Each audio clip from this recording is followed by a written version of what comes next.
बैठिए बैठिए तेजी से।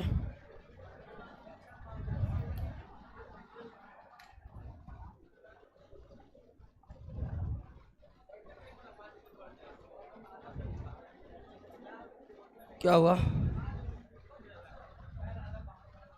वो टूल ले लीजिए, बैठिए। इधर तो बहुत काफ़ी जगह है। नहीं, वहाँ देख रहे बैठने में दिक्कत नहीं हो रहा है? दिक्कत हो भी रहा है तो ज़िंदगी में बहुत परेशानी है। क्या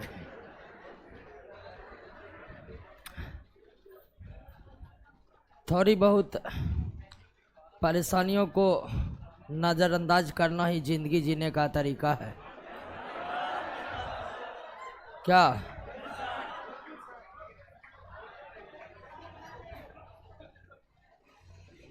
और बताए थे वायलेंसी याद करने के लिए, याद कर लिया है ना? और याद कर लेने का मतलब सही में याद कर लेने से है। बहुत स्टूडेंट को बोलते हैं ये याद कर लीजिएगा, वो अपने दिमाग लगा देता है। नहीं भी याद करेंगे फिर भी जोड़ कर कटअप का नंबर आगा बढ़ा के रिजल्ट लेकर बैठल रहता है। तो याद रखिए कि सब कुछ याद करना है। तो वायलेंसी आप लोग याद कर लिए थे और इसलिए ये ज़रूरी है क्योंकि अब जो प्रश्न है वो उसी पर डिपेंडेंट है। आइए देखते हैं निम्नलिखित में कौन एक समूलित नहीं है। इधर आपका कंपाउंड है और उसका केमिकल फार्मूला है। तो आवाज़ बढ़ा दीजिए थोड़ा सा। तो यहाँ पर देखिए कि सोडियम फॉस्फेट, यही गलत है। सोडियम फॉस्फेट ये गलत है। क्यों गलत है? तो सोडियम और फॉस्फेट PO4 ये है फॉस्फेट। और आप वैलेंसी याद किए होंगे तो सोडियम का वैलेंसी कितना? 1। फॉस्फेट का 3 होता है। फॉस्फेट की वैलेंसी 3 और सोडियम का वैलेंसी 1। अब जो ये दोनों रिएक्ट करके कंपाउंड बनाएगा तो वैलेंसी क्या हो जाती है? अदला बदली हो जाती है। वैलेंसी क्या होती है? यानी कि जब दोनों ज्वाइंट होकर एक हो जाएगा तो फॉस्फेट की वैलेंसी को कौन ग्रहण करेगा और सोडियम की वैलेंसी को? तो सोडियम फॉस्फेट की वैलेंसी ग्रहण किया और फॉस्फेट सोडियम की वैलेंसी ग्रहण किया और सोडियम की वैलेंसी 1 है। तो 1 लिखने की कोई आवश्यकता हमें नहीं है, कुछ नहीं है तो 1 ही है। तो सोडियम फॉस्फेट का सही सूत्र Na3PO4 होगा। Na3PO4 होगा। बाकी सबका सही है। कैल्शियम नाइट्रेट का सही है, कॉपर सल्फेट का सही है, मैग्नीशियम क्लोराइड का सही है, लेकिन सोडियम फॉस्फेट का गलत है। क्यों गलत है आप देख रहे हैं। क्लियर? कैल्शियम नाइट्रेट का ही आप देखे होंगे। कैल्शियम की वैलेंसी कितनी होती है? नाइट्रेट की वैलेंसी, ध्यान रखिएगा, NO3 को नाइट्रेट पढ़ते, इसको क्या पढ़ते हैं? नाइट्रेट, ठीक है। और NO2 को क्या पढ़ते हैं? नाइट्राइट पढ़ते। दोनों की वैलेंसी 1 होती है। नाइट्राइट की भी वैलेंसी 1 और नाइट्रेट की भी वैलेंसी 1 होती है। अब ध्यान दीजिए कि वैलेंसी को विस्तार पूर्वक तब समझेंगे जब हम इलेक्ट्रॉनिक कॉन्फ़िगरेशन को समझ जाएंगे, क्योंकि वैलेंसी इलेक्ट्रॉन पर डिपेंड करती है। वो आपका अगले चैप्टर में क्लियर हो जाएगा, ठीक है ना। फिलहाल यहाँ प्रश्न बनाने के लिए हमें वैलेंसी याद रखना थोड़ा जरूरी है, तो आप थोड़ा बहुत याद तो रख ही सकते हैं। तो कैल्शियम और नाइट्रेट की वैलेंसी कितना? तो 1 कौन ग्रहण करेगा? कैल्शियम। और नाइट्रेट कितना 2 को ग्रहण करेगा। चूंकि नाइट्रेट पूरा 2 को ग्रहण करेगा इसीलिए होल 2 लगाएंगे, 1 लगाने की कोई जरूरत है ही नहीं। क्लियर? ठीक उसी तरह कॉपर सल्फेट, कॉपर की वैलेंसी कितना? सल्फेट की वैलेंसी याद किए हैं कितना? दोनों की वैलेंसी क्या है? समान है। काट दीजिए, लिखने की जरूरी नहीं है, डायरेक्ट लिखेंगे कॉपर सल्फेट। दोनों का वैलेंसी समान हो तो कट जाएगा और वैलेंसी को डिनोट करने की कोई आवश्यकता हमें नहीं पड़ेगी। तो सोडियम फॉस्फेट गलत है। क्यों गलत है आप जान चुके हैं। इसलिए 29 के बाद 30 पर आइए। निम्नलिखित में कौन एक बंधक तत्व है? मोनोवायलेंट एलिमेंट नहीं है, मोनोवायलेंट एलिमेंट नहीं है। ऐसे तत्व जिसकी वैलेंसी एक होती है उसे ही क्या कहते हैं? मोनोवायलेंट एलिमेंट। ऐसे तत्व जिसकी वैलेंसी एक होती है उसे क्या कहते हैं? मोनोवायलेंट। और एक वैलेंसी किसे कहते हैं? तो वर्ग पीरियोडिक टेबल के वर्ग एक में lithium, sodium, potassium, rubidium, caesium और फ्रेंसियम है। आवर्त सारणी के वर्ग एक में हाइड्रोजन भी है, हाइड्रोजन हालांकि विवादित है लेकिन हाइड्रोजन भी है। लेकिन अगर तत्वों में धातुओं में देखें तो lithium, sodium, potassium, rubidium, caesium और फ्रेंसियम, इन सब की वैलेंसी कितनी होती है? एक। और आवर्त सारणी के वर्ग 17 जिसको हम हेलोजन भी कहते हैं, इसमें फ्लोरीन, क्लोरीन, ब्रोमीन, आयोडीन और एस्टेटीन है, इसकी भी वैलेंसी कितनी होती है? एक। क्लियर?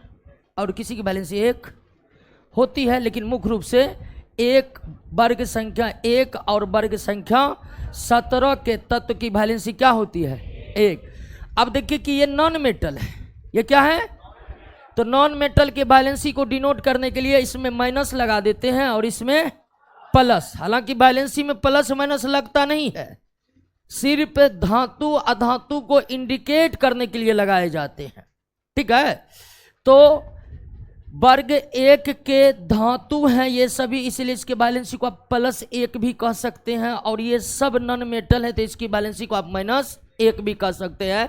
लेकिन ये सभी मोनोवायलेंट तत्व होंगे, ये सभी भी मोनोवायलेंट तत्व होंगे।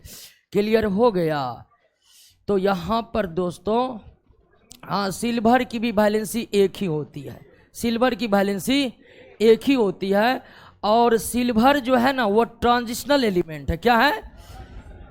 संक्रमण तत्व। आगे चलकर अब संक्रमण तत्व के बदलती हुई वैलेंसी होती है, कभी एक, कभी दो, कभी 3 भी हो जाती है। संक्रमण तत्व जो आवर्त सारणी के वर्ग 3 से लेकर 12 तक। अब ध्यान दीजिएगा, पीरियोडिक टेबल पढ़ेंगे तो पूरा क्लियर हो जाएगा आपका सब कुछ। तो अभी आपको अगर पूरी तरह समझ नहीं आ रहा है तो आप ध्यान रखिएगा, पीरियोडिक टेबल तो कुछ ना कुछ तो पढ़े ही होंगे।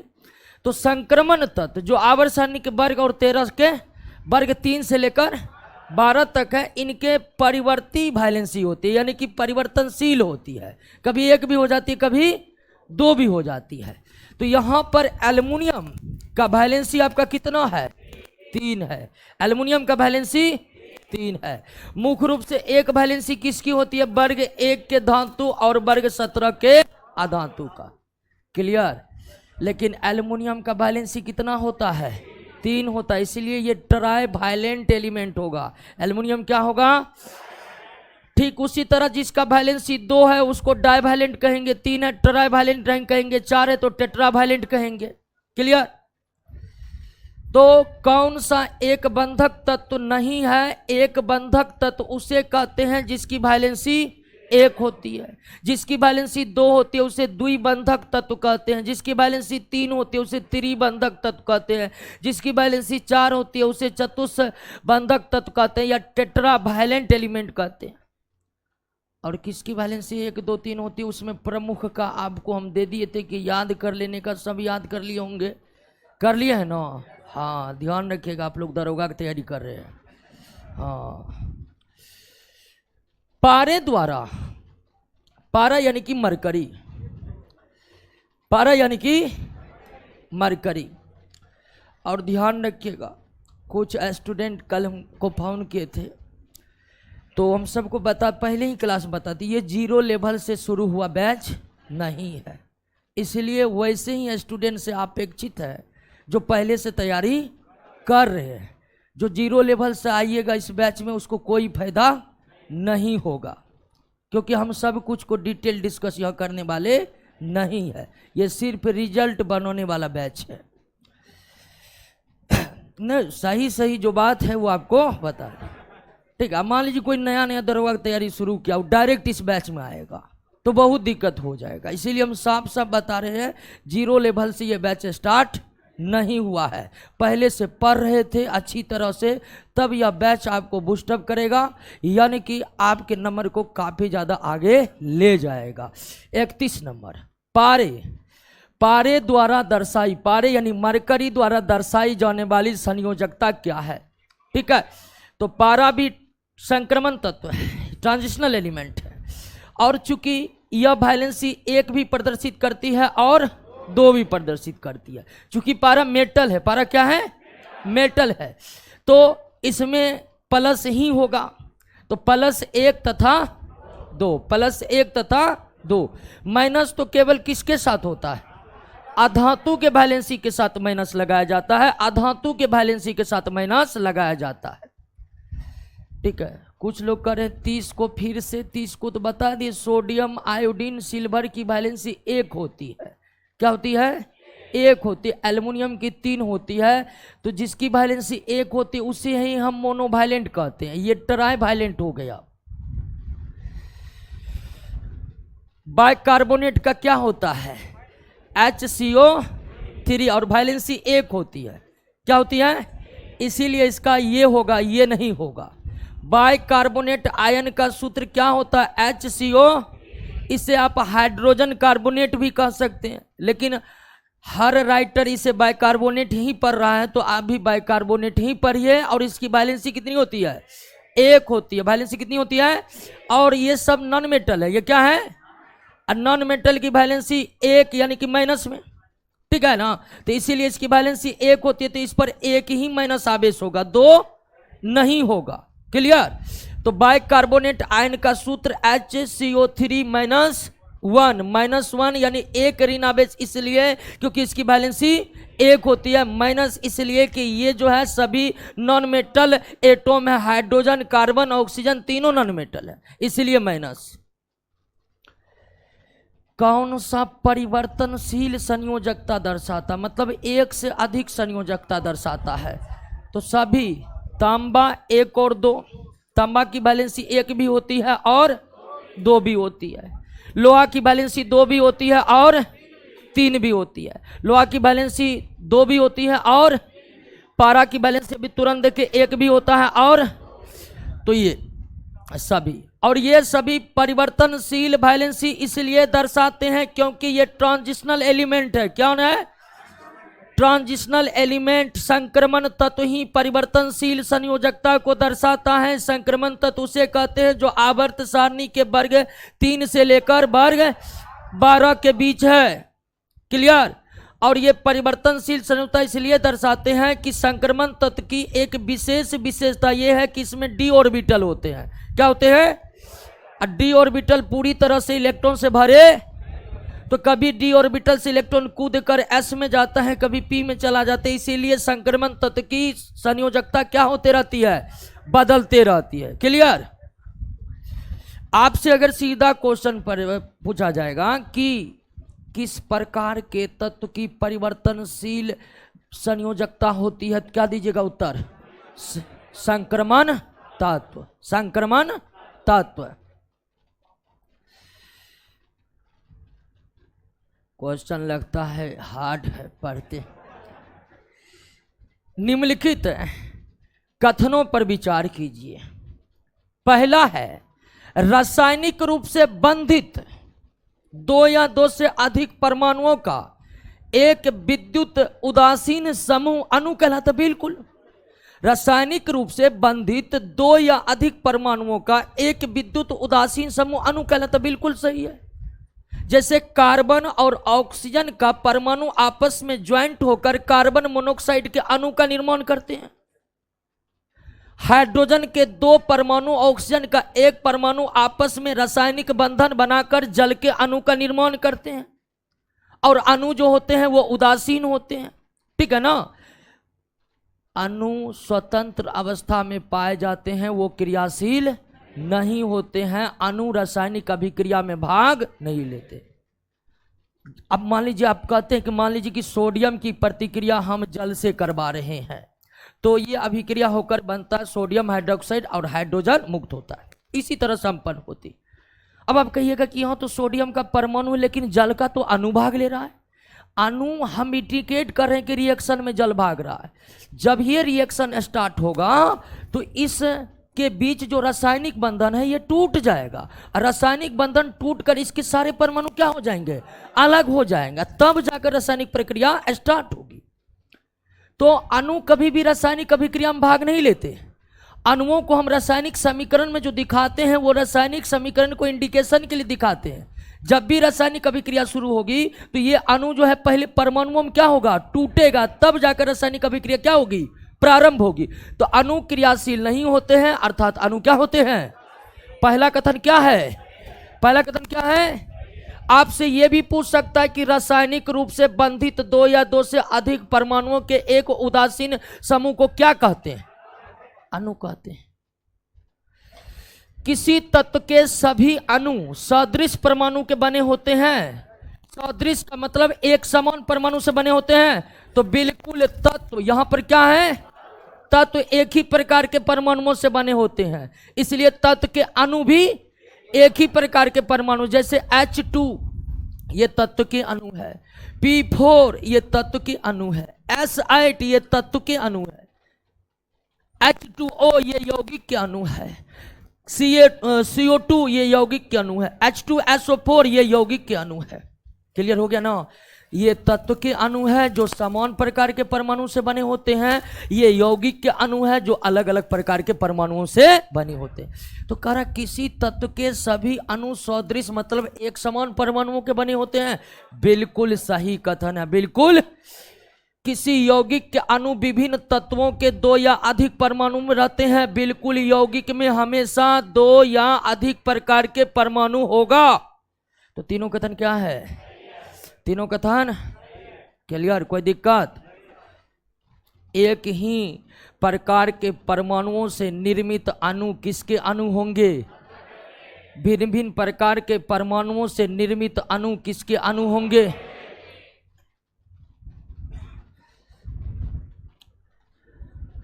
Chromium sulphate, chromium sulphate, chromium की वैलेंसी 3 और सल्फेट की क्रोमियम की वैलेंसी क्रोमियम की वैलेंसी 3 होती है। क्रोमियम की वैलेंसी 3, सल्फेट की 2। सल्फेट सल्फाइड दोनों की कितनी, 2 होता है। क्रोमियम की वैलेंसी, क्रोमियम धातु है, इसकी वैलेंसी कितनी, और सल्फेट की 2। अब कहिए क्या होगा इसका प्रमाण, होगा कि नहीं होगा, कोई दिक्कत। अब फार्मूला बनाने में कोई दिक्कत नहीं होगा, दिक्कत होगा अगर वैलेंसी याद। हाँ, एक द्विसंयोजक तत्व M, एक द्विसंयोजक तत्व M यानी M की वैलेंसी कितनी है, 2। एक द्विसंयोजक तत्व यानी M और इसकी वैलेंसी 2, क्योंकि ये द्विसंयोजक तत्व, द्विसंयोजक तत्व मतलब जिसकी वैलेंसी 2 के क्लोराइड का सूत्र क्या होगा। क्लोराइड तब बनेगा जब जब पदार्थ क्लोरीन से अभिक्रिया करे। तो क्लोराइड बनाने के लिए से किससे अभिक्रिया करना पड़े, क्लोरीन से अभिक्रिया करना पड़ेगा। और क्लोरीन की वैलेंसी कितना, तो क्लोराइड बनेगा, इसका सूत्र MCl2 हो जाएगा, MCl। तो एक द्विसंयोजक तत्व M के क्लोराइड का सूत्र MCl2 होगा। कोई दिक्कत, कोई दिक्कत नहीं, MCl2 होगा। एक धातु के, यहां पर थोड़ा सही करिए, ये ऑक्साइड है, इसीलिए यहां पर कार्बोनेट के जगह क्या लिखिए, ऑक्साइड। क्वेश्चन में थोड़ा सुधार कीजिए। राहुल कुमार कह रहा है कि प्लीज सर क्वालिटी कम कर दीजिए। किस चीज का क्वालिटी कम करें, वीडियो क्वालिटी कम करने के लिए। अच्छा, क्वालिटी कम करने का ऑप्शन तो ऐप में ही होगा। क्लियर, सही कर लिए। धातु M के ऑक्साइड का सूत्र M2O, उसके क्लोराइड का सूत्र क्या होगा, ध्यान रखिएगा। के ऑक्साइड, ऑक्साइड का निर्माण तब होता है जब पदार्थ ऑक्सीजन से अभिक्रिया करता है। पदार्थ ऑक्सीजन से अभिक्रिया करके जो यौगिक बनाते हैं उसे ही क्या कहते हैं? ऑक्साइड कहते हैं। उसे ही क्या कहते हैं? ऑक्साइड कहते हैं। तो धातु M के ऑक्साइड का सूत्र M2O3 है। तो M2O3 का मतलब M की वैलेंसी 3, O की वैलेंसी, ऑक्सीजन की वैलेंसी हम जानते हैं, ऑक्सीजन का याद किए होंगे कितना होता है? 2। तो ऑक्सीजन की वैलेंसी 2 है और M2O3 का मतलब निश्चित ही M की वैलेंसी, तब ये ऑक्साइड बनाएगा तो एक दूसरे का वैलेंसी परिवर्तित होगा। तो M2O3 से ये पता चलता है कि M की वैलेंसी कितनी है। अब कह रहा है उसके क्लोराइड का सूत्र क्या होगा? M के क्लोराइड का सूत्र, तो M की वैलेंसी कितना पता चल गया। अब क्लोराइड तब बनेगा जब अभिक्रिया क्लोरीन से होगी और इसकी वैलेंसी कितना? 1। तो एक वैलेंसी कौन लेगा? M की वैलेंसी कौन लेगा? और ये बन जाएगा MCl3। नहीं है, इसको 3 बना लीजिए। क्लियर? मिस्टेक है थोड़ा प्रश्न में, बाकी सवाल तो आप समझ ही गए ना। अरबाज आलम कर 24 नंबर को फिर से बताइए। अच्छा बता देंगे।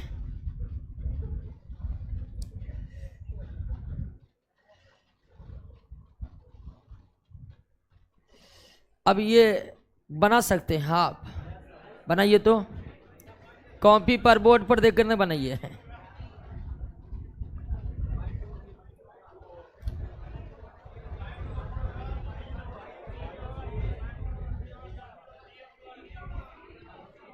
Y की वैलेंसी कितनी है? क्या बना रहा है?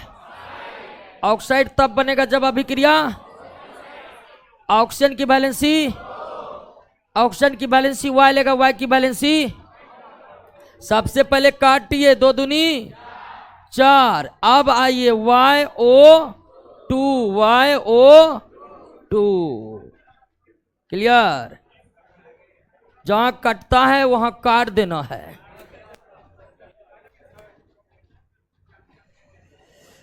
चलिए, कुछ लोग Y2O4 कर रहे हैं, Y2O4 नहीं होगा, यहां पर होगा YO2। किसी तत्व की किसी अन्य तत्व अथवा तत्वों के साथ संयोजन क्षमता, मतलब एक तत्व की संयोजकता वैलेंसी यही बताती है कि वह अन्य तत्वों के साथ किस प्रकार से अभिक्रिया करेगा। किसी तत्व की वैलेंसी इस बात की जानकारी देती है कि वह रासायनिक अभिक्रिया में अन्य तत्वों के साथ किस प्रकार का व्यवहार करेगा। तो किसी तत्व की अन्य तत्व अथवा तत्वों के साथ संयोजन क्षमता क्या कहलाता है? संयोजन क्षमता संयोजकता कहलाती है, वैलेंसी कहलाती है। विद्युत धनात्मकता का क्या मतलब हुआ? इलेक्ट्रॉन त्याग करने का गुण। विद्युत ऋणात्मकता का मतलब इलेक्ट्रॉन ग्रहण करने का। इलेक्ट्रॉन बंधुता का मतलब इलेक्ट्रॉन को अपनी ओर आकर्षित करने की प्रवृत्ति इलेक्ट्रॉन बंधुता कहलाती है। ये सवाल तो बनना चाहिए आपसे। कह रहा है ये बन जाएगा अगर आप बनाना चाहिएगा तो बनाए, बनाइए बनाइए।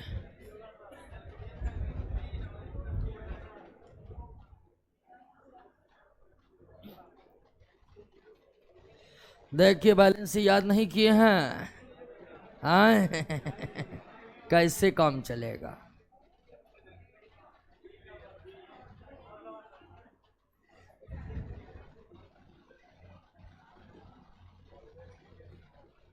बैलेंसी टेलीग्राम चैनल पर भी अपलोड करा दिए हैं। शेखर सम्राट, रानी कुमारी, सॉरी RUNI रूनी कुमारी। यदि एक ऋणायन X के सोडियम लवण का सूत्र N2X है। N2X होने का मतलब है कि X की वैलेंसी कितनी है? 2 है। सोडियम की वैलेंसी 1 होती है। सोडियम की वैलेंसी तो यदि एक ऋणायन का मतलब होता है कि इलेक्ट्रॉन ग्रहण करने वाला इलेक्ट्रॉन, यदि एक ऋणायन X का सोडियम लवण का सूत्र N2X है तो इसका सीधा अर्थ है कि X की वैलेंसी 2 है, क्योंकि N2X बनेगा तो X की वैलेंसी सोडियम ग्रहण करेगा और सोडियम 2 को ग्रहण किया हुआ मतलब है वो 2X की वैलेंसी है।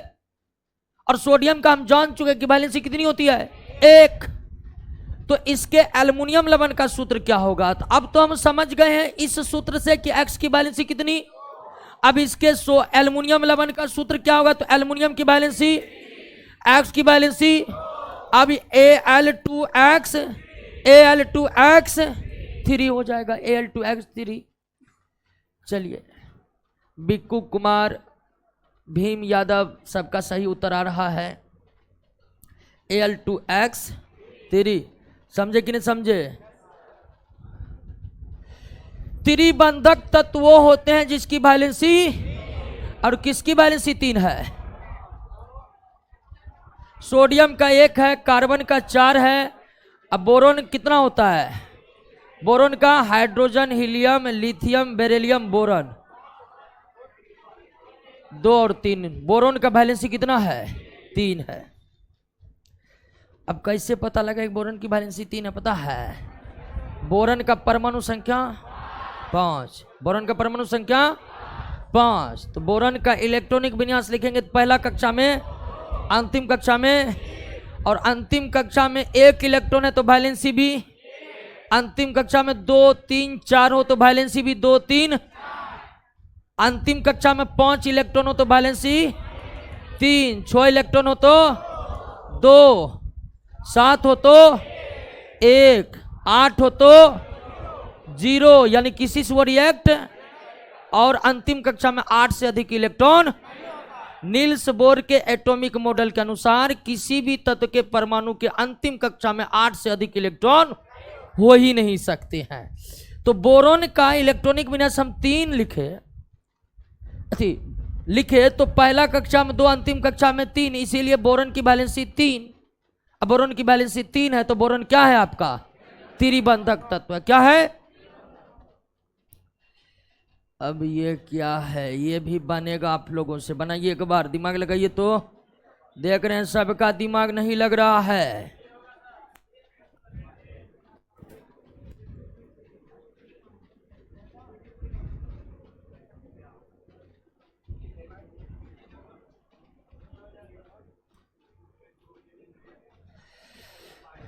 तत्व 1 की संयोजकता 3, एक तत्व 1 की संयोजकता 3 तथा यानी 3 भी है अब 5 भी। यह एक दूसरे तत्व जिसकी संयोजकता 2 है। तो यहां बनेगा A2B, यहां A2B 5, A2B5 A2B3 ए होगा। क्लियर? कोई दिक्कत?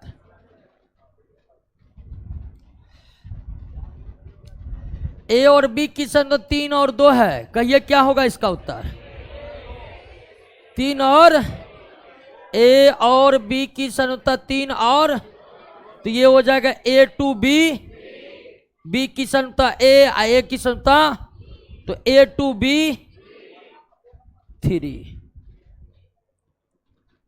चलिए, सबका उत्तर अजीत कुमार, मनीष कुमार, सत्या।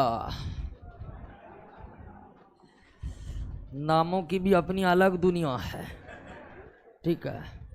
आजकल तो ऐसे ऐसे नाम लोग रखते हैं कि उससे बिहारी फीलिंग आता नहीं है। लगता है कि बेंगलोर सबसे कोई आया है। 44 नंबर। किसी तत्व के, हाँ अब आ गया है परमाणु द्रव्यमान वाला प्रश्न,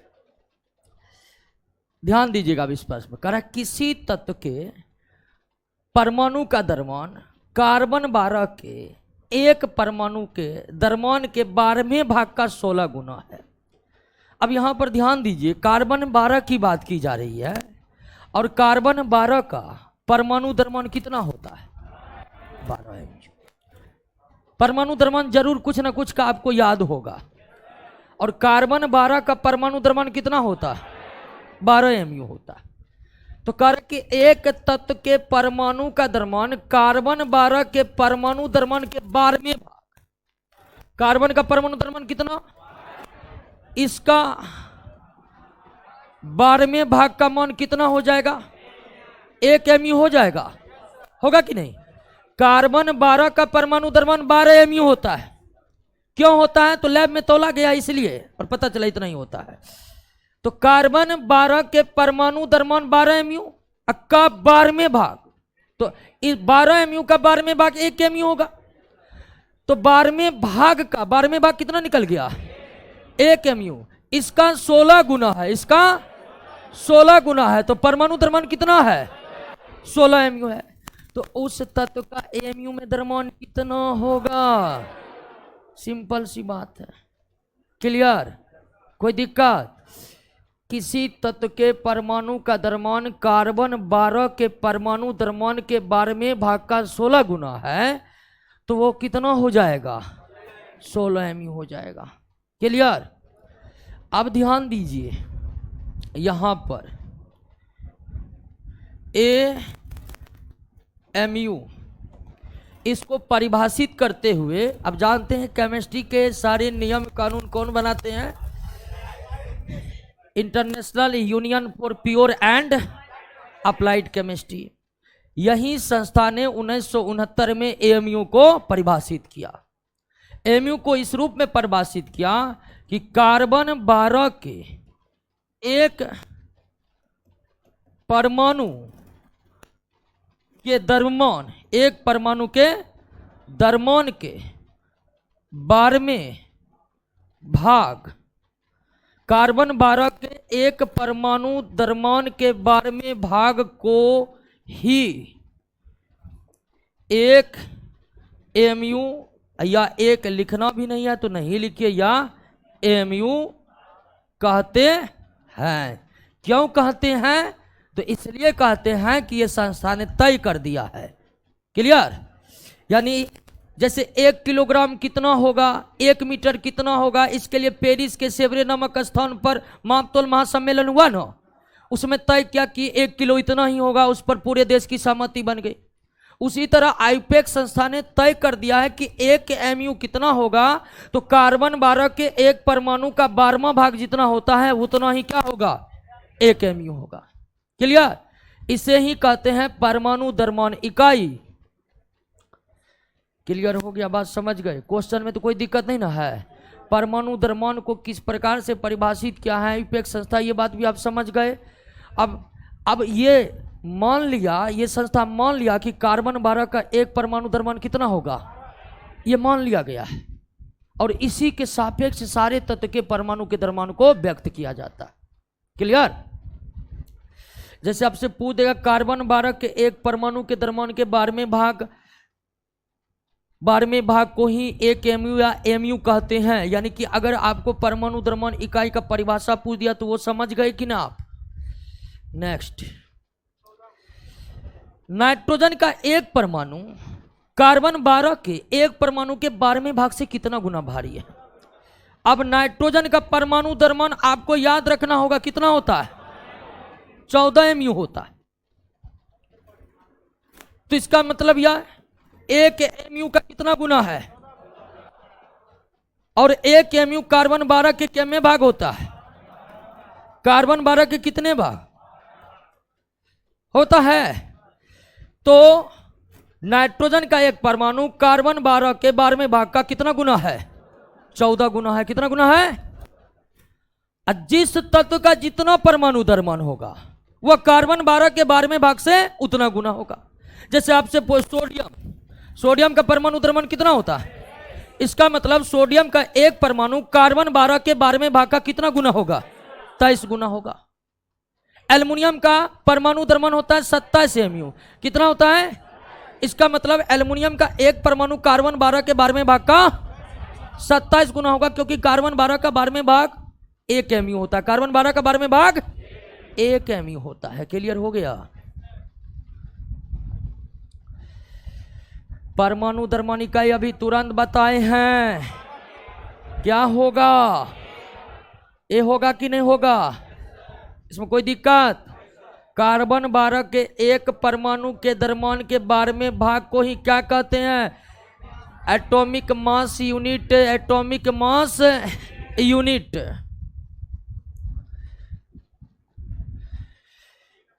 अब देखिए, 1 mu का ग्राम में वजन होता है 1.66 गुना 10 के पावर -24 ग्राम होता है। ग्राम में वजन इतना होता है। केजी में पूछ देगा तो 1.66 गुना, ग्राम को केजी में बदलने के लिए 1000 से क्या करेंगे?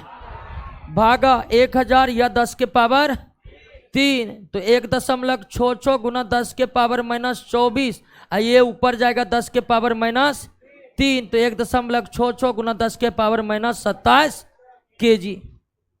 तो ग्राम में इतना होता है, केजी में इतना हो जाएगा। क्लियर? अब आपसे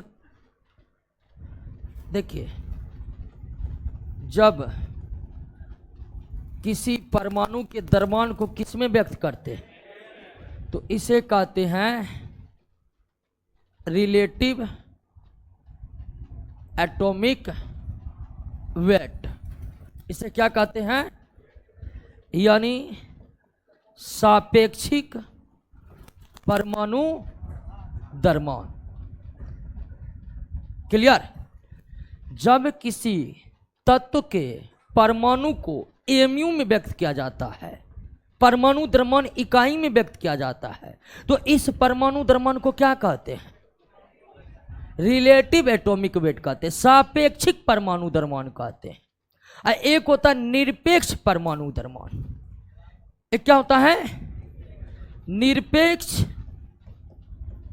परमाणु द्रव्यमान, यानी कि एब्सोल्यूट एटॉमिक वेट या मास, जो भी आप कह लीजिए। एक होता है निरपेक्ष परमाणु द्रव्यमान। तो आपसे पूछा सोडियम का परमाणु द्रव्यमान कितना होता है? 23 mu। सोडियम का सापेक्ष परमाणु द्रव्यमान कितना होता है? 23 mu। लेकिन आपसे पूछ दिया कि सोडियम का निरपेक्ष परमाणु द्रव्यमान कितना होता है, तो निरपेक्ष परमाणु द्रव्यमान मतलब ग्राम में व्यक्त परमाणु द्रव्यमान। सोडियम का, मान लीजिए सोडियम का निरपेक्ष परमाणु द्रव्यमान कितना होता है? तो 23। 1 mu का मान इतना होता है ग्राम में, तो गुना 10 के पावर -24 ग्राम। क्लियर? तो mu में व्यक्त द्रव्यमान को क्या कहते हैं? सापेक्ष परमाणु द्रव्यमान। ग्राम में जब व्यक्त कर देंगे तब वो क्या कहलाएगा? निरपेक्ष परमाणु द्रव्यमान। और एक होता है क्या? सापेक्ष। वही तो बता रहे हैं, ध्यान दीजिए। mu में व्यक्त द्रव्यमान को क्या कहते हैं? और जब mu को कन्वर्ट कर देंगे किस में, या केजी में, तो वो क्या कहलाएगा? निरपेक्ष परमाणु द्रव्यमान। क्लियर? एक होता है ग्राम परमाणु द्रव्यमान। क्या होता है? ग्राम परमाणु द्रव्यमान। सोडियम का परमाणु द्रव्यमान कितना होता है? इसीलिए सोडियम का ग्राम परमाणु द्रव्यमान कितना होगा? 23 ग्राम होगा। संख्यात्मक रूप से सापेक्ष परमाणु द्रव्यमान और ग्राम परमाणु द्रव्यमान बराबर होते। संख्यात्मक रूप से ग्राम परमाणु द्रव्यमान और सापेक्षिक परमाणु द्रव्यमान क्या होते हैं? बराबर होते हैं। क्लियर? तो 1 मिनट आप फिर से समझ लीजिए। परमाणु द्रव्यमान, परमाणु द्रव्यमान, एटॉमिक वेट या एटॉमिक मास, इसको आप 3 तरह से व्यक्त कर सकते हैं। एक हुआ सापेक्षिक परमाणु द्रव्यमान, जिसका महत्व सबसे ज्यादा है केमिस्ट्री में, यानी कि mu में व्यक्त परमाणु द्रव्यमान। क्लियर? उसके बाद निरपेक्ष परमाणु द्रव्यमान। निरपेक्ष परमाणु द्रव्यमान में एमयू में गुना कर दीजिए 1.66 गुना 10 के पावर माइनस 24 ग्राम। ये क्या हो गया? और एक तीसरा हो गया ग्राम परमाणु द्रव्यमान। ग्राम परमाणु, अब ग्राम परमाणु द्रव्यमान कैसे निकालते हैं? तो सापेक्षिक परमाणु द्रव्यमान और ग्राम परमाणु द्रव्यमान संख्यात्मक रूप से क्या होते हैं? बराबर ही होते हैं।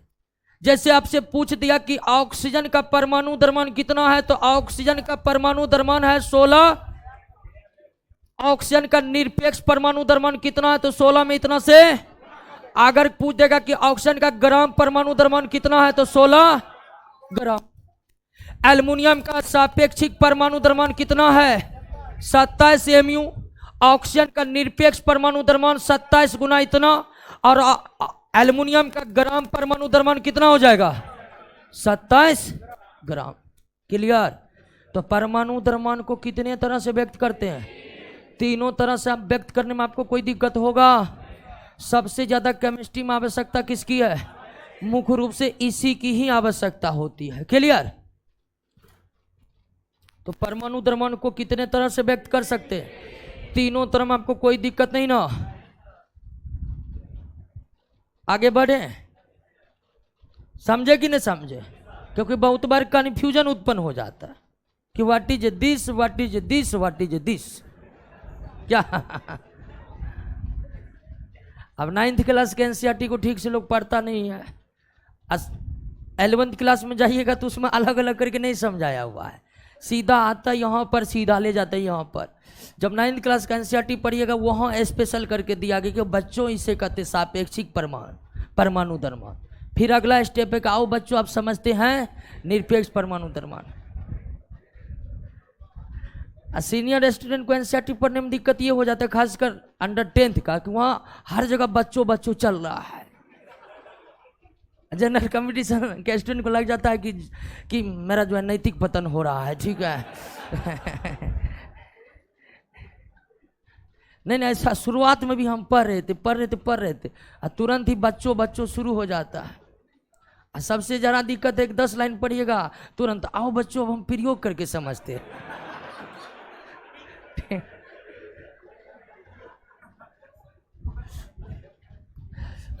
48 नंबर 48 नंबर आपको बन जाएगा। मैग्नीशियम का परमाणु द्रव्यमान क्या कर रहा है?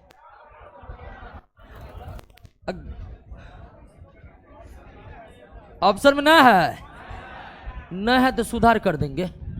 24 mu। तो ग्राम परमाणु द्रव्यमान, यहीं पर निरपेक्ष परमाणु द्रव्यमान एब्सोल्यूट एटॉमिक वेट निकालने के लिए कहता, निकाल लेते ना। तो इसका सही उत्तर क्या होगा? 24 ग्राम। ऑप्शन में नहीं है।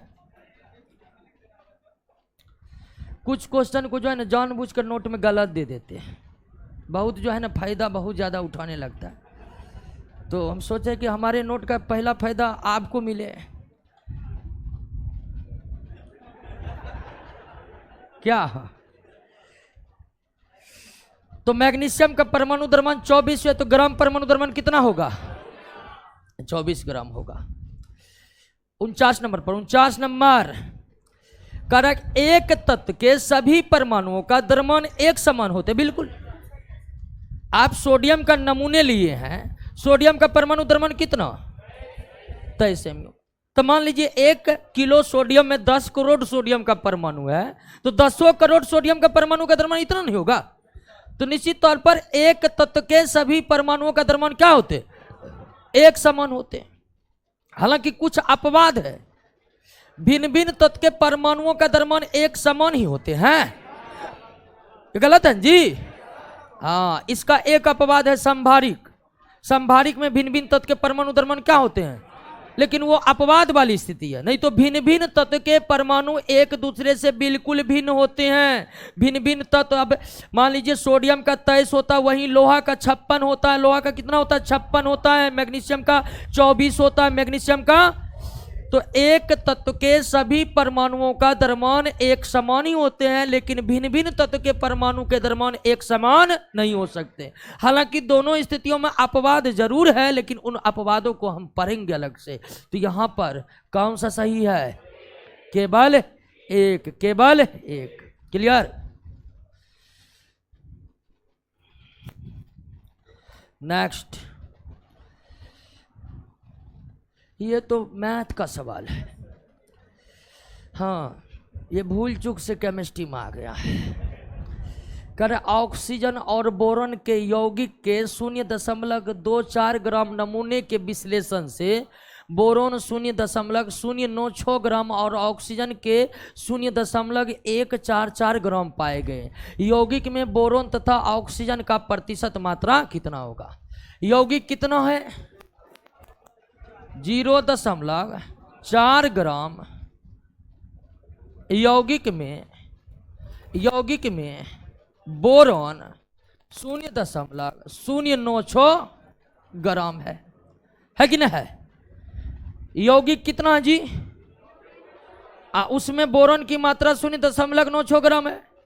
तो 0.24 ग्राम यौगिक में बोरोन 0.096 ग्राम है। तो इसका मतलब 1 ग्राम यौगिक में बोरोन 0.096 बट इतना ग्राम होगा कि नहीं? अब परसेंटेज निकालना कहता है तो परसेंटेज 100 में निकलता है। तो 100 ग्राम यौगिक में बोरोन कितना होगा? तो 0.96 बट 0.096 बट 24 गुना 100 काटिए हो इसको, 40 आ रहा है। बिल्कुल, यहां 1 0 नीचा कर दीजिए तो पॉइंट अब उड़ गया। 24 चौके 96, 4 हो गया तो 40%। कितना? 40% हो गया। तो अब आपका बोरोन 40% है, तो निश्चित तौर पर ऑक्सीजन कितना होगा? 60% होगा। ऑक्सीजन कितना होगा? 60% होगा। नहीं तो ऑक्सीजन भी आप निकाल सकते हैं इसी फॉर्मूला से। क्लियर?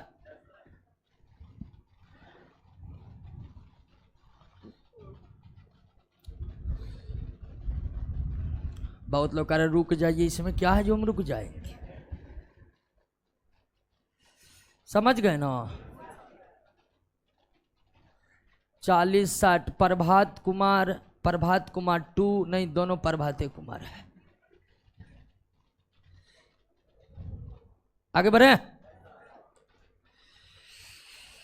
डाल्टन के परमाणु सिद्धांत, पहला परमाणु सिद्धांत कौन दिया था?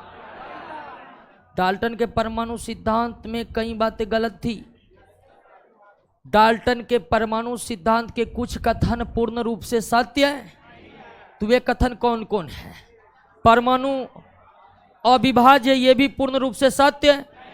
परमाणु को इलेक्ट्रॉन, प्रोटॉन, न्यूट्रॉन में हम विभाजित कर सकते, तो ये भी कथन गलत है डाल्टन का। एक तत्व के सभी परमाणु निश्चित रूप से एक समान द्रव्यमान के होते हैं, ये भी आंशिक रूप से गलत है।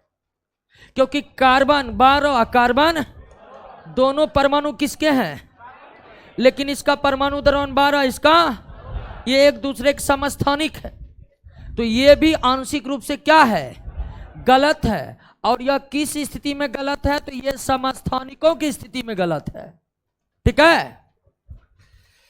भिन्न भिन्न तत्वों के परमाणु द्रव्यमान भिन्न भिन्न होता है, बिल्कुल ये भी सही है, लेकिन आंशिक रूप से ये भी गलत है। और किस संदर्भ में गलत है? संभारिक की स्थिति में गलत है। ठीक है? ऑर्गन,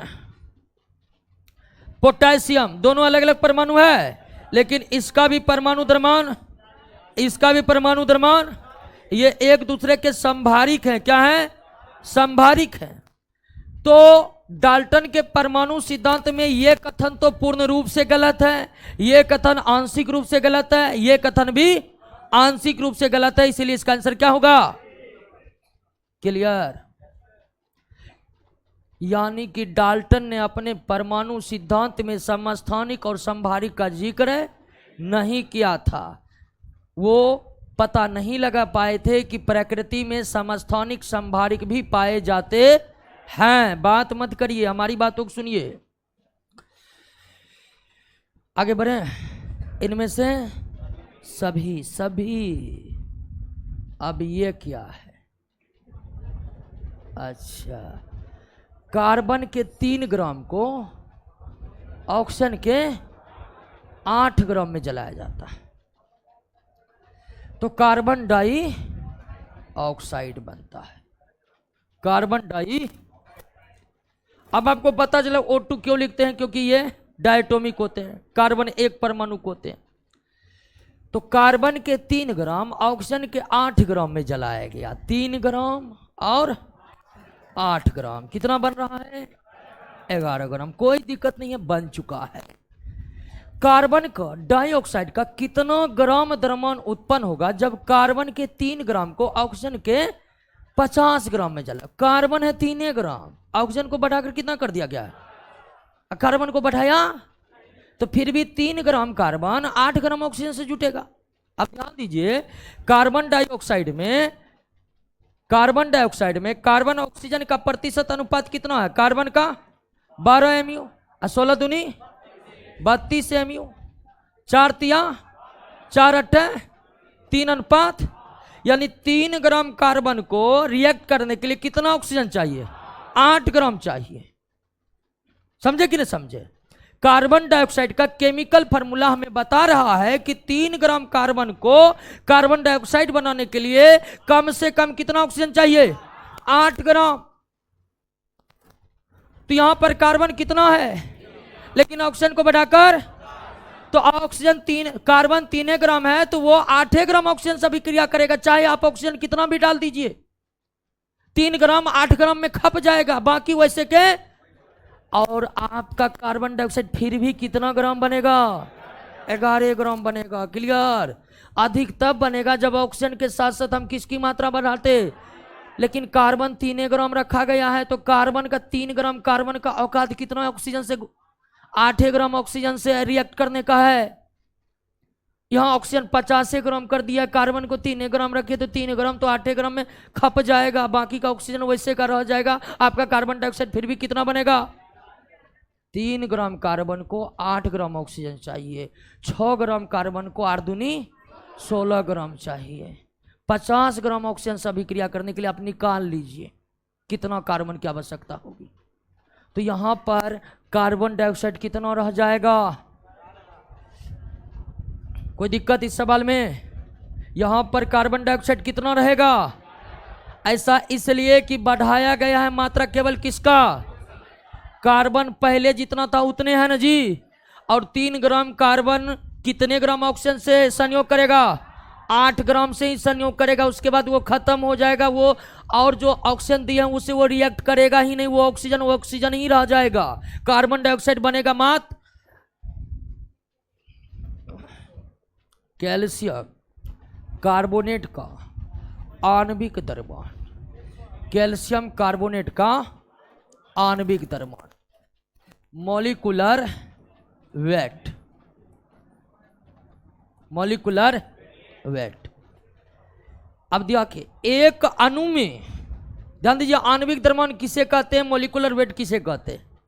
एक अणु में उपस्थित सभी परमाणु के द्रव्यमान के योग को क्या कहते हैं? आणविक द्रव्यमान कहते हैं। एक अणु में उपस्थित सभी परमाणु के द्रव्यमान के योग को क्या कहते हैं? आणविक द्रव्यमान कहते हैं। इसमें कैल्शियम है, और कैल्शियम का आपको याद है तो टेंशन नहीं लीजिए, हम याद करके आए हुए हैं।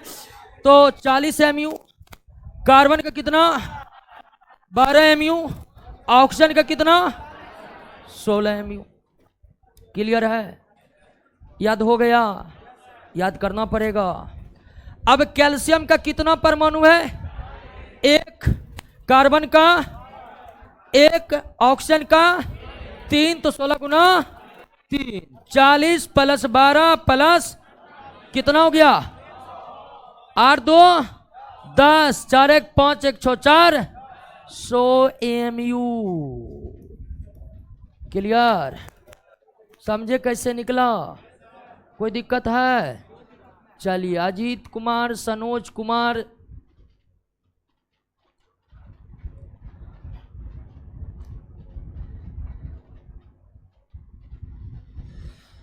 क्लियर? आणविक द्रव्यमान निकालने में कोई दिक्कत? वही पूछ देगा ग्राम आणविक द्रव्यमान कितना होगा।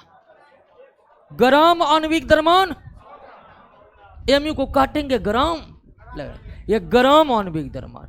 निरपेक्ष आणविक द्रव्यमान निकाल लीजिएगा। तो जिस तरह परमाणु द्रव्यमान को 3 तरह से व्यक्त किए, उस तरह से आणविक द्रव्यमान को भी कितने तरह से व्यक्त कर सकते हैं? 3 तरह से व्यक्त कर सकते हैं। यह है आपका सापेक्षिक आणविक द्रव्यमान, यह है आपका ग्राम आणविक द्रव्यमान, और अगर इसमें गुना कर देंगे 1.66 गुना 10 के पावर माइनस 24 से, तो निकल जाएगा निरपेक्ष आणविक द्रव्यमान। क्लियर?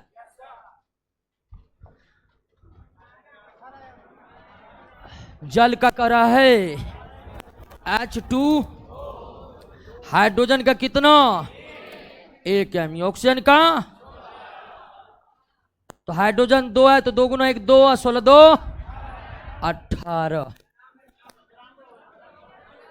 ओ आणविक ग्राम आणविक द्रव्यमान काट देते हैं। यही सब मेरिट गिरा देता है प्रश्न। सही बोल रहे हैं। हल्का क्वेश्चन में गलती होने की संभावना, भारी क्वेश्चन कहीं ज्यादा। ठीक है, अभी 3 ग्राम कार्बन 8 ग्राम ऑक्सीजन से रिएक्ट कर रहा था ना, वो सब क्वेश्चन जल्दी गलती नहीं होगा। इसमें देखिए भूल चूक से गलती हो गई जाती। ध्यान रखना, जब भी क्वेश्चन हल्का हो पकड़ा जाएगी जो में, सचेत हो जाए कि मार्क पूरा उठाना है, गलती फलती होना नहीं चाहिए। नेक्स्ट, सल्फ्यूरिक अम्ल का आणविक द्रव्यमान पूछ रहा है। सल्फ्यूरिक अम्ल H2SO, हाइड्रोजन का कितना होता है? सल्फर का 32, सल्फर का, ऑक्सीजन का 16 MU। आपको परमाणु द्रव्यमान क्वेश्चन बनाते बनाते ही याद होते जाएगा, हम लिखते जाएंगे, आप याद करते जाइएगा। ठीक है, आगे और भी ढेर सारे परमाणु से हमें मुलाकात होगी, तो उसका हम परमाणु। अब निकालिए, इसका कितना आ रहा है जी? 98। पेन गिरा, पेन गिरा।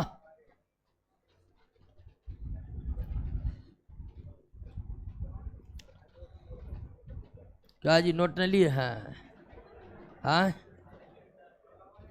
देख कर क्या करिएगा, याद करना बहुत जरूरी है।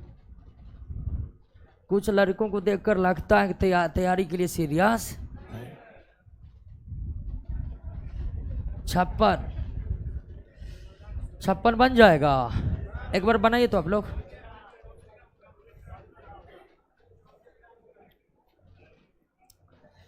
छप्पन बनाइए ना, हो सब देख रहे हैं, हाथ सब मोड़े हुए हैं, ऐसे बनाइए, खोल के हाथ खोलिए।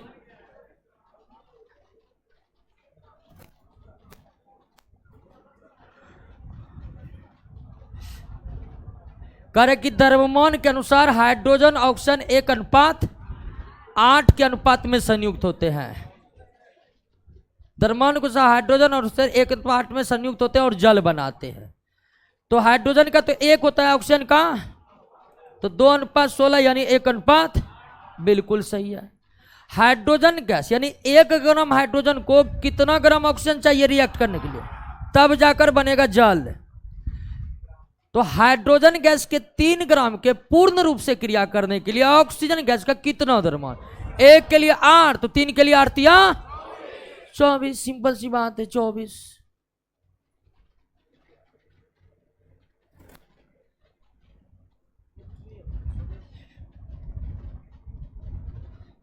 नेक्स्ट, सोडियम तत्व का लैटिन नाम क्या है? फेरम किसका है? क्यूप्रम किसका है? कैलियम किसका है? पोटेशियम का। कैलियम किसका है? तो क्यूप्रम कॉपर का लैटिन नाम है, फेरम लोहा का लैटिन नाम है, नाइट्रियम सोडियम का लैटिन नाम है, कैलियम पोटेशियम का लैटिन नाम है। क्लियर? लैटिन नाम तो याद ही रखने वाला। हाइड्रागायरम मरकरी का लैटिन नाम है, किसका? हाँ, लेड का प्लम्बम, लेड का प्लम्बम, गोल्ड का औरम, गोल्ड का टीन का एस्टेनस, टीन का शायद लैटिन नाम नहीं, अंग्रेजी नाम स्टेशनस है। ठीक है, तो हाइड्रागायरम मरकरी का लैटिन नाम है, गोल्ड का लैटिन नाम क्या है? औरम, लेड का लैटिन नाम है प्लम्बम, लेकिन टीन का अंग्रेजी नाम है स्टेनस। सभी तत्वों के लैटिन नाम नहीं है, ये भी याद रखिएगा। तत्वों की कुल संख्या अब तक 118, तो सबका लैटिन नाम नहीं है, जिसका है उसका है, वो आप जान चुके हैं। आगे बढ़े। अब ये क्या दिया हुआ? अच्छा, बन रहा है, लगता है द्रव्यमान संरक्षण नियम का पालन होगा क्या? कर कैल्शियम कार्बोनेट के 10 ग्राम पूर्ण रूप से अपघटित होने पर, कैल्शियम कार्बोनेट है और इसका कितना ग्राम है? 10 ग्राम है। ये अपघटित होगा यानी कि गर्म होकर टूट जाएगा, अपघटित यानी डिकम्पोज।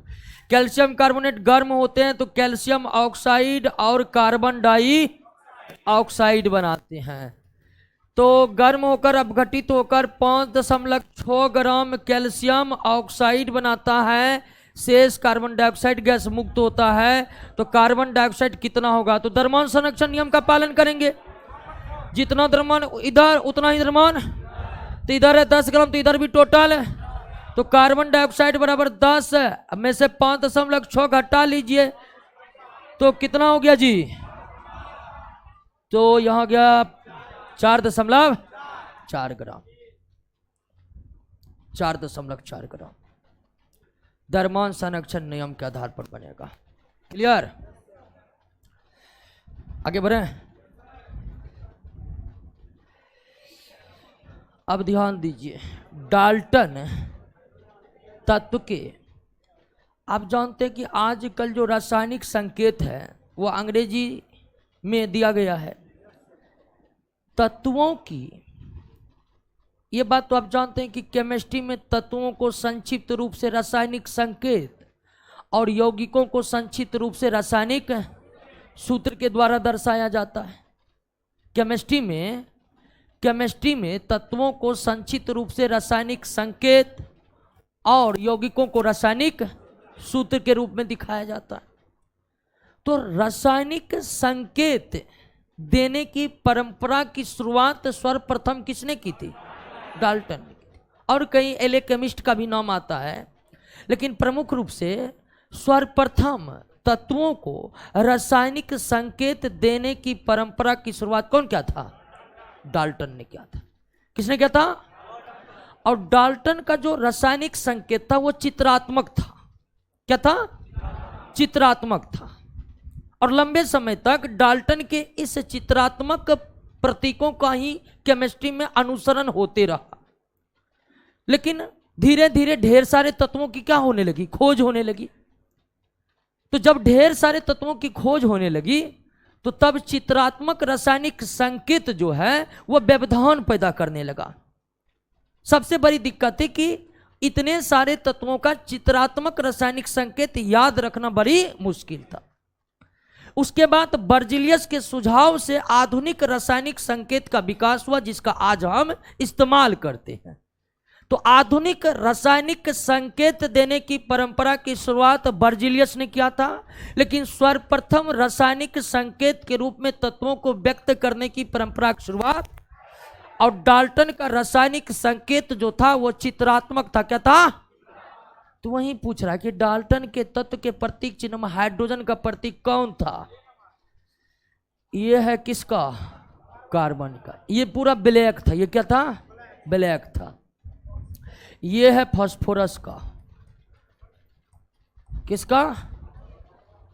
ये है आपका ऑक्सीजन का। डाल्टन ने हाइड्रोजन को इस चीज से, कार्बन को इस चीज से, कार्बन में ये पूरा का पूरा क्या है? काला है, काला। ठीक है, ये पूरा एकदम बीच में व्हाइट है, ये ऑक्सीजन। और ये किसका संकेत है? फास्फोरस का। तो कह रहा हाइड्रोजन, तो हाइड्रोजन के लिए डाल्टन ने यही संकेत का इस्तेमाल किया था। क्लियर? यह संकेत किसका है? यह संकेत फास्फोरस। समझे कि नहीं? ये सल्फर का है, सल्फर का है। प्लेटिनम के लिए संकेत दिया था पी, पी। आयरन के लिए डाल्टन ने दिया था आई, आयरन के लिए। कॉपर के लिए सी, कॉपर के लिए सी। अब C4 कार्बन होता है, कार्बन का रासायनिक संकेत पहले ही बता दिए डाल्टन वाला। तो ये जो चित्रात्मक संकेत है डाल्टन का, ये सल्फर के लिए है। प्लेटिनम को डाल्टन ने इस तरह से, आयरन को इस तरह से, कॉपर को इस तरह से दर्शाया था। आयरन के लिए आई का इस्तेमाल किया था।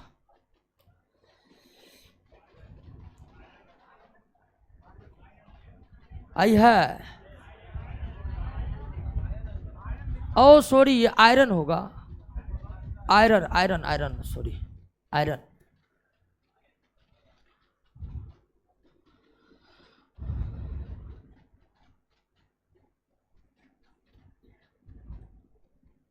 आगे बढ़े। अब ये लगता है पहले वाला से, जल वाला देखे थे, बनाइए तो इसको जल्दी से बनाइए। 16 होगा, अभी चेक कर लेते हैं। मैग्नीशियम और ऑक्सीजन द्रव्यमान के अनुसार 3:2। मैग्नीशियम ऑक्साइड, मैग्नीशियम 24, ऑक्सीजन 16, तो 8 या 24, 8 दूना, ठीक है। मैग्नीशियम और ऑक्सीजन द्रव्यमान के अनुसार 3:2 के अनुपात में संयोग कर मैग्नीशियम ऑक्साइड बनाते हैं।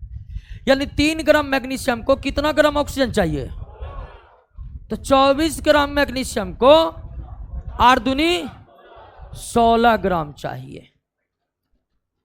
ये मूल रूप से मैथमेटिक्स का प्रॉब्लम है ना, है मिश्रण वाला सवाल जो होता है मैथमेटिक्स। तो मैग्नीशियम ऑक्साइड में 3 ग्राम मैग्नीशियम के लिए 2 ग्राम ऑक्सीजन चाहिए। तो 3 ग्राम मैग्नीशियम के लिए 2 ग्राम ऑक्सीजन, तो 24 ग्राम मैग्नीशियम के लिए 16 ग्राम चाहिए। क्यों? रूल ऑफ मैथमेटिक्स आ गया थे, हंस का दिए, सही बात तो बोल रहे हैं।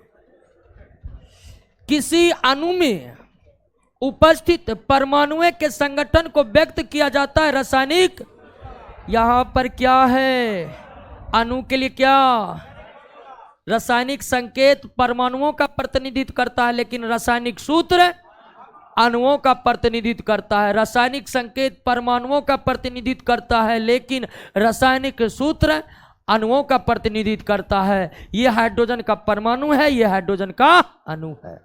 क्लियर? अब ये क्या है,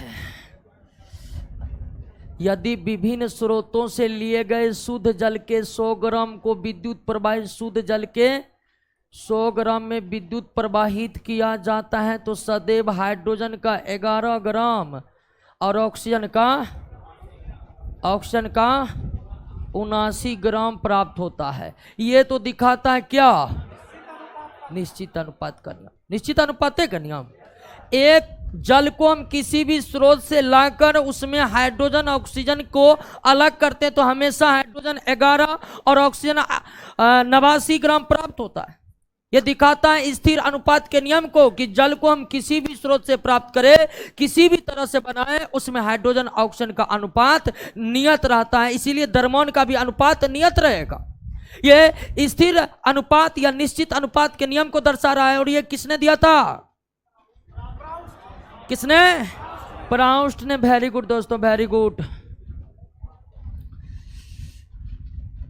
किस प्राचीन भारतीय दार्शनिक, इसकी ऋषि गणाद ने। वर्तमान की एनडीए सरकार यह बात को प्रस्तावित किया है कि जॉन डाल्टन हटाकर कनाद का ही नाम दिया जाए। अभी हम लोग एनसीईआरटी बुक में जॉन डाल्टन प्रथम बार परमाणु सिद्धांत का जिक्र किया था। तो हाल फिलहाल कुछ दिन पहले की बात है, वर्तमान की केंद्र की जो एनडीए सरकार है वो एनसीईआरटी को प्रस्ताव भेजे हैं कि डाल्टन सबको हटाइए, कनाद जोड़िए वहां पर। ठीक है। हालांकि जहां जहां पर कांग्रेस की सरकार है उसका पुरजोर विरोध किया है। कि हम कनाद को पढ़ेंगे लेकिन जॉन डाल्टन को भी पढ़ना जरूरी है। तो किस प्राचीन भारतीय दार्शनिक ने सुझाव दिया कि संपूर्ण द्रव्य, द्रव्य का मतलब पदार्थ, बहुत ही छोटे कणों से संगठित होता है, तो वो ऋषि कनाद। इसका नाम ही सब कुछ को कण कण कण, हाँ सब मतलब जितने भी ब्रह्मांड का पदार्थ है उनके बाद इनका विचार था कि सब कणों से बना हुआ है, सब कणों से, इसीलिए इसका नाम ही पड़ गया ऋषि कनाद।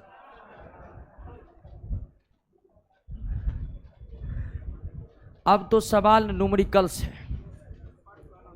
न्यूमेरिकल सवाल वैसे तो अब तक दरोगा में पूछा नहीं गया है। आप क्वेश्चन बैंक लिए है ना, ले लीजिए। एक हमारे संस्थान भी क्वेश्चन बैंक निकाला है,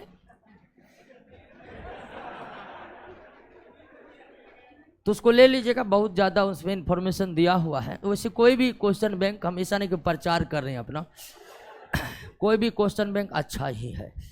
तो न्यूमेरिकल्स की बात करिएगा तो नहीं पूछा है।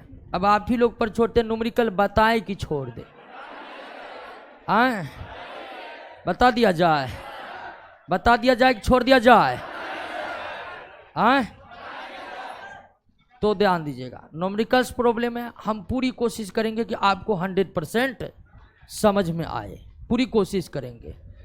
2-4 पॉइंट नहीं समझ में आए तो ऐसा नहीं समझिएगा कि क्या हो रहा है, ठीक है। होता है कभी कभी स्टूडेंट जो है 100% बातों को नहीं समझ। अब जरूरी नहीं कि हम जो बात करें उसमें 100% आपको समझ है। आप 80% ही समझ रहे हैं क्लास में, घर पर जाते ही मान लीजिए 20% और समझ जाइएगा, आप कोशिश करिएगा। तो बहुत स्टूडेंट का रहता नहीं, 100 का 100% हमको समझ में काहे ना आ रहा है, ठीक है।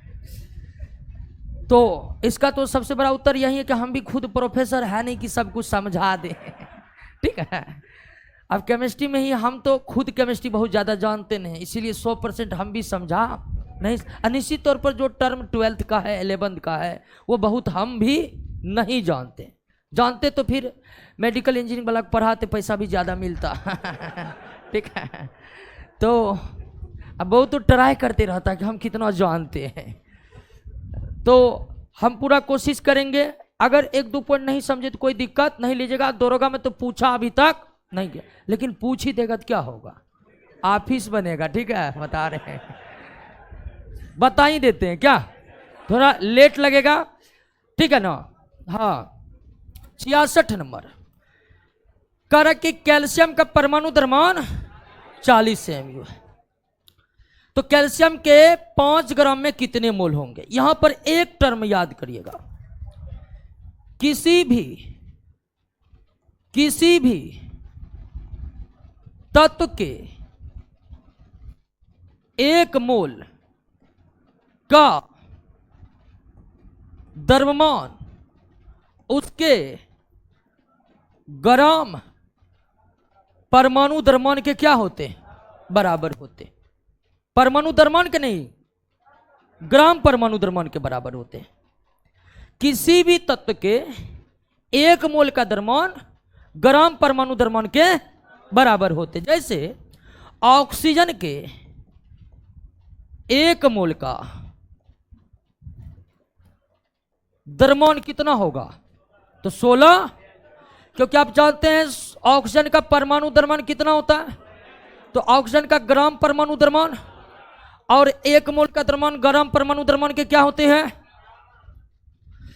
तो किसी भी तत्व के 1 मोल का द्रव्यमान ग्राम परमाणु द्रव्यमान के बराबर होते हैं। ऑक्सीजन के 1 मोल का द्रव्यमान कितना होगा, 16 ग्राम होगा। यहीं पर पूछ देगा कि 5 मोल ऑक्सीजन का, 5 मोल ऑक्सीजन का द्रव्यमान कितना होगा, तो 16 गुना कितना हो जाएगा, 80 ग्राम हो जाएगा। क्लियर हो गया। इस टर्म को आप समझ गए कि नहीं, कि किसी भी तत्व को 1 मोल का द्रव्यमान कितने के बराबर होते हैं, ग्राम परमाणु, तो 16 नहीं, ग्राम परमाणु द्रव्यमान के बराबर होते हैं। अब ये क्वेश्चन आप बना लीजिएगा, 2.5 मोल नाइट्रोजन का द्रव्यमान कितना होगा? 2.5 मोल नाइट्रोजन का द्रव्यमान कितना होगा?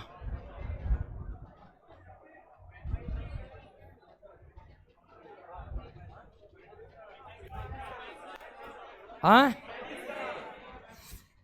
अब तो ये जान गए कि कोई भी तत्व उसके 1 मोल का द्रव्यमान, तो इसका मतलब 1 मोल नाइट्रोजन का द्रव्यमान कितना होगा?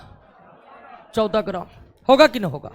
क्योंकि किसी भी तत्व के 1 मोल का द्रव्यमान ग्राम परमाणु द्रव्यमान के, तो 1 मोल नाइट्रोजन का द्रव्यमान 14 ग्राम होगा, क्योंकि नाइट्रोजन का ग्राम परमाणु द्रव्यमान 14 होगा। तो अब क्या कह रहा है? 2.5 मोल का, तो 2.5 गुना 14, 5 70, 14 दूनी 28, 35। क्लियर हो गया? उसी तरह अगर आपसे पूछ दे कि 7 मोल सोडियम का द्रव्यमान कितना होगा, तो 23 गुना 7। क्लियर? कभी कभी उल्टा पूछ देगा कि 35 ग्राम नाइट्रोजन में नाइट्रोजन के कितने मोल होंगे, तो उल्टा भी पूछ सकता है। समझे कि नहीं समझे? अब बहुत कुछ आप समझ चुके हैं ना मोल के बारे में, अब ये सवाल आपसे बन रहा है।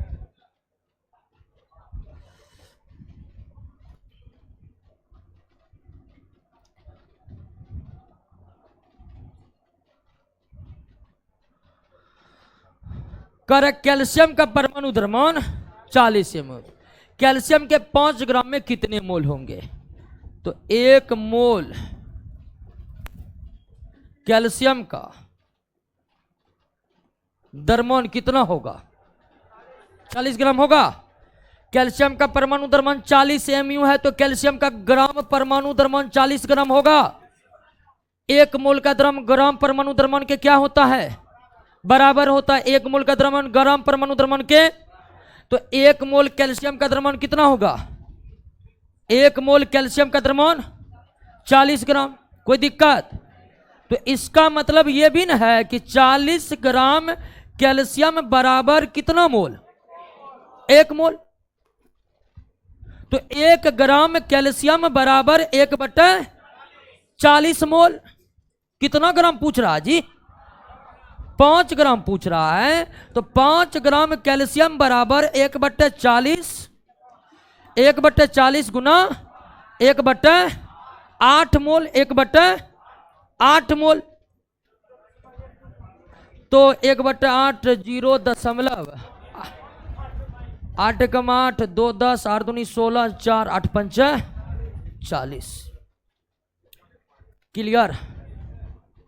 सवाल को समझे कि नहीं समझे? नहीं समझे? नहीं समझे? सही में क्या बात करते हैं।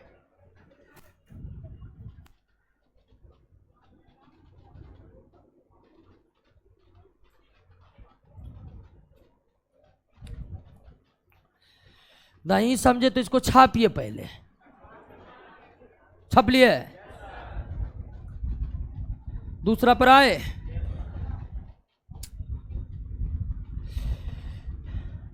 एल्युमिनियम, यहां मोल की जगह 3 लिखिए।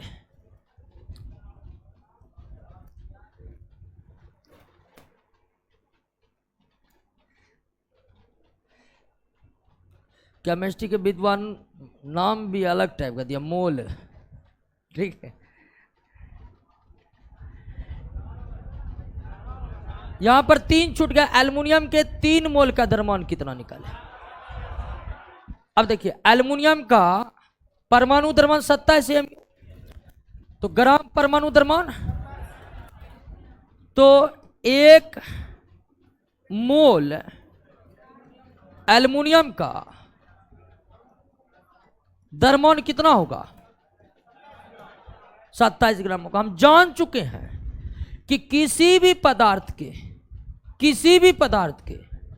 1 मोल का द्रव्यमान उसके ग्राम परमाणु द्रव्यमान के बराबर होता है। किसी भी पदार्थ के 1 मोल का द्रव्यमान ग्राम परमाणु द्रव्यमान के, तो एल्युमिनियम का ग्राम परमाणु द्रव्यमान 27 ग्राम, तो 1 मोल एल्युमिनियम का द्रव्यमान कितना? 1 मोल एल्युमिनियम का द्रव्यमान कितना का पूछ रहा है? 3 मोल कितना हो गया? 27 गुना 3 तो 7 या, और यहां पर 4 कर दीजिएगा, यहां पर 3 की जगह 4 कर दीजिए, तब उत्तर बी आ जाएगा ना। यहां 4 मोल कर दीजिए, तो 4 मोल कर दीजिएगा तो 27 गुना 4 कितना होता है? 108 हो जाएगा। यहां 3 की जगह 4 कर दीजिए, तब आपका आंसर क्या हो जाएगा? प्रश्न में थोड़ा मिस्टेक है, क्या हुआ? हाँ, यहां भी 4 कर देते, यहां भी आप 4 कर देते।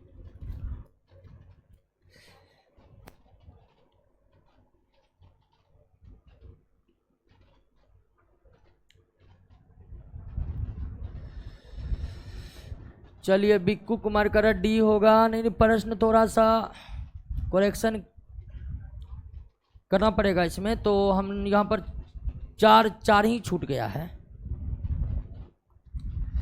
कोई दिक्कत इस सवाल में? इस सवाल तो डायरेक्ट है। अब बताइए, हो इसमें कोई दिक्कत होगा? दिक्कत होगा तो सीधा लिखे ना, मोलों की संख्या तत्व का ग्राम में बटे परमाणु द्रव्यमान। ठीक है, मतलब ग्राम परमाणु द्रव्यमान। तो कह रहे सोडियम का परमाणु द्रव्यमान 23 mu है, तो 5.75 ग्राम सोडियम में मोलों की संख्या क्या होगी? तो पहले मोल का द्रव्यमान निकाले था, अब यहां द्रव्यमान को मोल में कन्वर्ट करने के लिए कह रहा है, तो सेम जो पहले बता वो अच्छी तरह बनेगा। नहीं तो ये फॉर्मूला आप याद रखिए, मोलों की संख्या बराबर ग्राम में द्रव्यमान बटा, तो ग्राम में द्रव्यमान कितना है? अब परमाणु द्रव्यमान निकालिए काट के, इसका तो यही होगा ऑप्शन के अनुसार। क्लियर? मिलते हैं कल के क्लास में।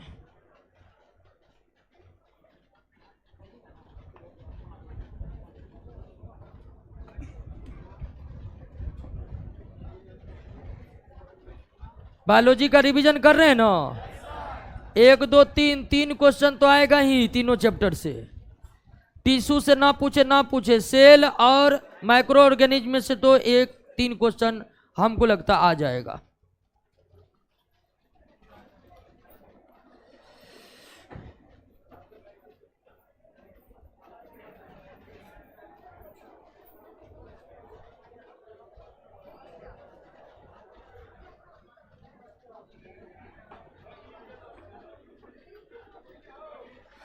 चलिए, ब्रजेश कुमार,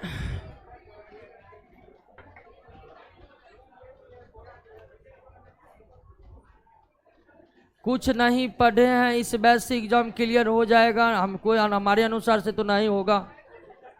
ठीक है, बाकी आप कुछ दिन पढ़ के देख लीजिए, आपको लगता है कि साथ साथ कर पाते हैं।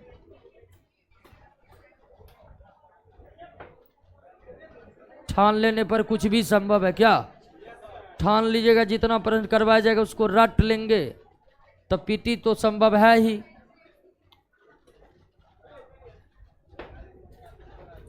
प्रिंस कुमार, हाँ प्रिंस कुमार सही कह रहा है।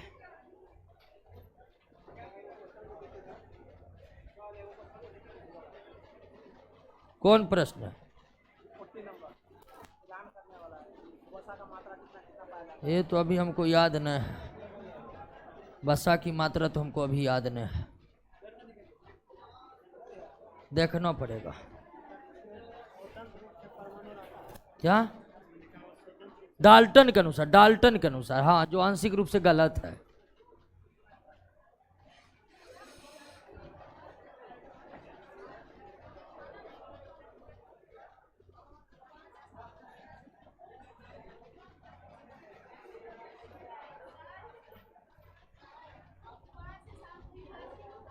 क्या? 5 से 7?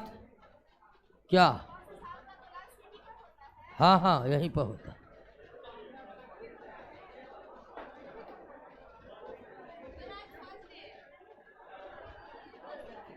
क्या हुआ, क्या दिक्कत है 5-7 में? अच्छा ओ